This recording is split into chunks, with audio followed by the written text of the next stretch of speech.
chers spectateurs. Je tiens à vous présenter mes excuses pour la qualité de ma voix utilisée précédemment.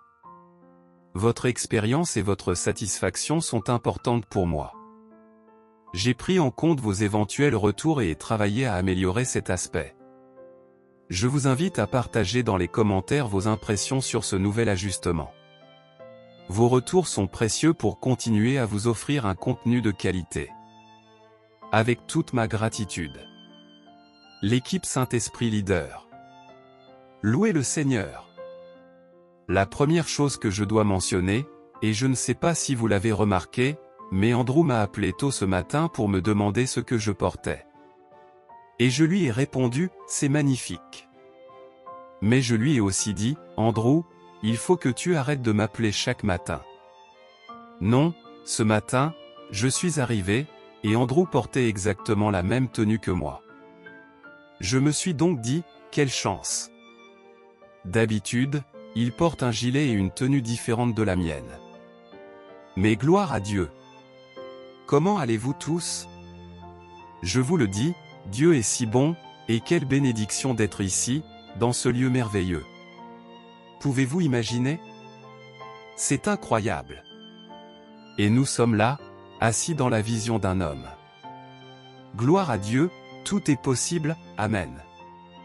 Je suis ici depuis 2007, c'est-à-dire depuis que je suis venu dans ce ministère. Avant cela, j'étais dans la région de Dallas, où j'ai dirigé une école biblique en espagnol pendant plusieurs années. Avant cela, nous avons été missionnaires au Chili pendant 12 ans. Bref, je suis ici depuis 2007 et cela fait presque 17 ans, cet été, que j'enseigne ici. En ce moment, je donne 16,5 cours. Je partage un cours avec Greg, il avait besoin d'aide, alors j'ai accepté de l'assister. C'est un vrai plaisir. J'enseigne dans les premières, deuxième et troisième années, avec plusieurs cours dans chacune.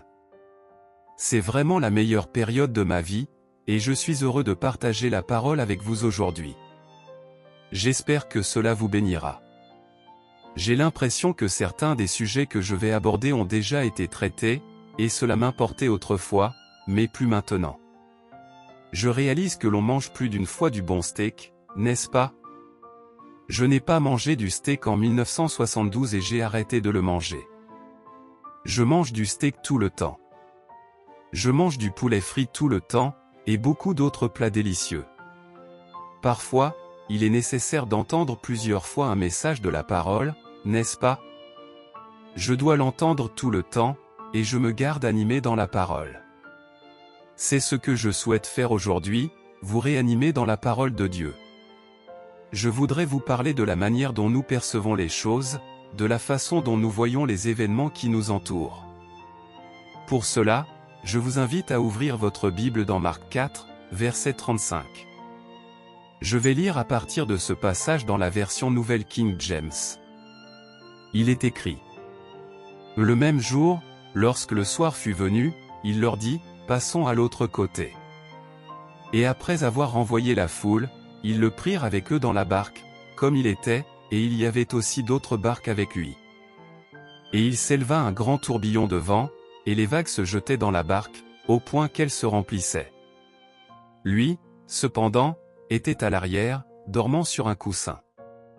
Ils le réveillèrent et lui dirent, « Maître, ne t'inquiètes-tu pas que nous périssions ?» S'étant réveillé, il menaça le vent, et dit à la mer, « Silence, tais-toi. » Et le vent cessa, et il y eut un grand calme. Puis il leur dit, « Pourquoi avez-vous ainsi peur? Comment n'avez-vous point de foi ?» Ils furent saisis d'une grande crainte, et se dirent les uns aux autres, « Quel est donc celui-ci, à qui obéissent même le vent et la mer ?» Marc 4 versets 35 à 41. Dans cette histoire, il y a 3 forces majeures qui influencent nos vies. Vous ne le réalisez peut-être pas, mais je vais vous les révéler ici. La première chose qui se produit dans cette histoire est qu'il y a une tempête. Jésus avait déjà dit qu'ils allaient traverser vers l'autre côté. Il aurait pu dire, que ce soit en bateau ou sans bateau, peu importe, nous allons de l'autre côté. Et puis une tempête se lève. Jésus, cependant, est endormi, et les disciples, eux, commencent à paniquer. Ils sont familiers avec la mer et les tempêtes, mais cette fois-ci, ce n'est pas rassurant. Ils viennent donc réveiller Jésus, en lui disant, « Maître, ne t'inquiètes-tu pas que nous périssions? Arrêtons-nous là un instant. Ne t'inquiètes-tu pas. » Voilà une perception très importante, une perception qui doit peut-être être renouvelée en nous. Comment percevez-vous Dieu? Les disciples ont immédiatement perçu Dieu comme indifférent, comme s'il ne se souciait pas d'eux. Et je trouve que cette perception existe dans beaucoup de traditions religieuses. Nous avons passé 2000 ans, et dans ce pays, 300 ans, à recevoir une image de Dieu qui, bien souvent, n'est pas fidèle à la vérité. Une grande partie des enseignements religieux donnent l'impression que Dieu ne se soucie pas de nous, ou qu'il se soucie parfois, mais seulement de certains. Mais en réalité, Dieu se soucie de chacun de nous et il n'est pas indifférent à notre sort. Il arrive que, dans certaines situations, nous devions simplement accepter que ce qui sera, sera.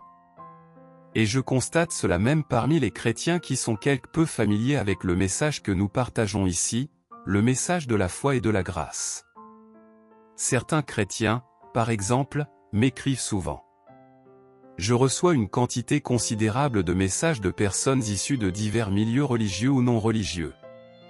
Elles me demandent, pourquoi Dieu ne fait-il rien pour moi?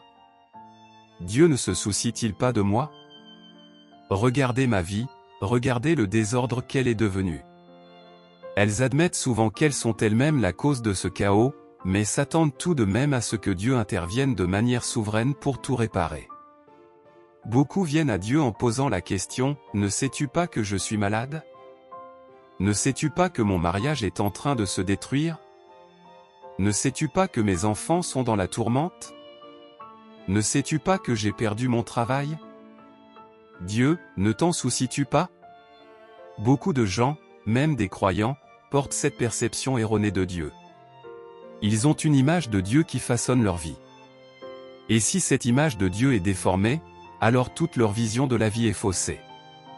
Si certains voient Dieu comme distant, sans souci, inactif et indifférent à leur souffrance, leur réalité sera modelée par cette perception. Ils adoptent des clichés comme « Dieu est en contrôle, tout arrive pour une raison, le Seigneur donne et le Seigneur prend, Dieu agit de manière mystérieuse ». Ces idées, bien que souvent prononcées, résultent d'une vision incorrecte de Dieu. Cette vision erronée de Dieu nous conduit à une théologie destructrice. C'est une fausse doctrine qui nous prive de notre héritage, de notre potentiel et dénature l'amour de Dieu. Une mauvaise perception de Dieu impacte toutes les sphères de notre vie, notre destinée, notre carrière, notre ministère, nos relations, tout ce que nous entreprenons. Si nous avons une vision fausse de Dieu, nous ne ferons jamais les bons choix. Il est impératif de comprendre la véritable nature de Dieu. Andrew a d'ailleurs écrit un livre intitulé La véritable nature de Dieu, que je recommande vivement. Quand les disciples ont été pris dans la tempête, leur première réaction a été « Ne t'en soucies-tu pas ?» Et moi, je me dis, comment quelqu'un peut-il dire cela de Dieu, alors que c'est lui qui a envoyé son Fils mourir pour nous Jean 3 verset 16. C'est là que nous voyons l'amour véritable de Dieu. Dieu n'est pas distant, il se soucie profondément de chacun de nous. Nous devons renouveler notre esprit. Comme il est écrit dans Romains 12 verset 2, « Ne vous conformez pas à ce siècle, mais soyez transformés par le renouvellement de l'esprit, afin que vous discerniez quelle est la volonté de Dieu, ce qui est bon, agréable et parfait. » Cette transformation commence par une révision de la façon dont nous percevons Dieu. Si nous avons une mauvaise image de Dieu, toute notre vie en sera influencée, et nous risquons de nous dire des choses comme « Le Seigneur donne et le Seigneur prend », une théologie destructrice qui doit être corrigée. Dans Proverbe 4 verset 23, il est écrit « Garde ton cœur plus que toute autre chose, car de lui viennent les sources de la vie. » Nos perceptions viennent de notre cœur, et c'est ce qui détermine la manière dont nous voyons Dieu. Si nous voyons Dieu comme distant, indifférent et inactif, alors nous vivrons dans la souffrance. Mais si nous découvrons la véritable nature de Dieu, celle qui est pleine d'amour et d'attention pour nous, notre vie changera. Dans Jean 10 verset 10, Jésus nous dit, « Le voleur ne vient que pour voler, égorger et détruire. Moi, je suis venu afin que les brebis aient la vie, et qu'elle l'ait en abondance. Ce verset doit être le fondement de toute interprétation biblique.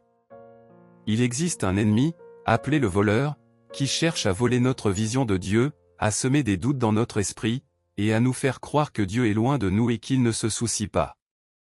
Mais Jésus est venu pour nous offrir une vie abondante, pleine de sa présence et de son amour. Il arrive que certaines personnes, même parmi les chrétiens, aient une perception de Dieu qui les empêche de comprendre son amour et son engagement envers eux. Elles se demandent, pourquoi aller à l'église si Dieu ne se soucie pas de moi? Pourtant, Jésus déclare, « Je suis venu afin que les brebis aient la vie, et qu'elle l'ait en abondance. » Jean 10 verset 10. Il ne s'agit pas simplement de survivre, mais d'une vie pleine, débordante de bénédictions et d'abondance. Cela me rappelle un autre message que je n'aborderai pas aujourd'hui, intitulé L'extravagance de Dieu. Dieu est un Dieu qui presse, secoue et fait déborder ses bénédictions. Quand il parle de la vie abondante, il ne fait pas référence à une existence juste suffisante, mais à une vie pleine de richesses spirituelles et matérielles. C'est pourquoi l'un des objectifs de notre école biblique est de faire comprendre aux étudiants à quel point Dieu est bon, car cette vérité a été volée par de nombreuses traditions et fausses perceptions de Dieu. Ces perceptions erronées, souvent façonnées par la religion, ne correspondent pas à la vérité biblique, elles sont même anti-bibliques. Jacques 1 verset 17 dit, « Toute grâce excellente et tout don parfait viennent d'en haut, du Père des Lumières, chez lequel il n'y a ni changement ni ombre de variation. » Ce verset souligne clairement que chaque bienfait vient de Dieu. Si Dieu n'était pas bon, il n'y aurait pas de bonté dans ce monde. En réalité, la bonté de Dieu se manifeste dans chaque bonne chose qui existe. Même les bénédictions communes, comme la pluie, qui tombe sur les justes et les injustes, Matthieu 5 verset 45, viennent de lui. Si Dieu n'existait pas, il n'y aurait rien de bon dans l'univers. Notre perception de Dieu affecte directement notre réponse à la vie. Certains disent, « Je ne crois même pas en Dieu », d'autres, « Je ne suis pas sûr qu'il existe », et certains encore disent, « Je crois qu'il y a un Dieu, mais je ne pense pas qu'il se soucie de moi. » Chacune de ces perceptions façonne notre vie. La question est, comment voyez-vous Dieu? Si nous comprenons que Dieu est un Père aimant, qui désire notre bien-être, alors tout change. Dans Jean 10h10, Jésus déclare clairement, « Le voleur ne vient que pour voler, égorger et détruire. Moi, je suis venu afin que les brebis aient la vie, et qu'elle l'ait en abondance. » Le voleur représente l'ennemi, Satan, qui cherche à voler, détruire et tuer. En revanche, Jésus est venu pour nous offrir la vie. Le verset d'Actes 10 verset 38 nous dit, « Comment Dieu a oint Jésus de Nazareth du Saint-Esprit et de puissance, qui alla, faisant du bien et guérissant tous ceux qui étaient sous l'emprise du diable, parce que Dieu était avec lui. » Jésus allait partout en faisant le bien, guérissant les malades, et délivrant ceux qui étaient opprimés par le diable.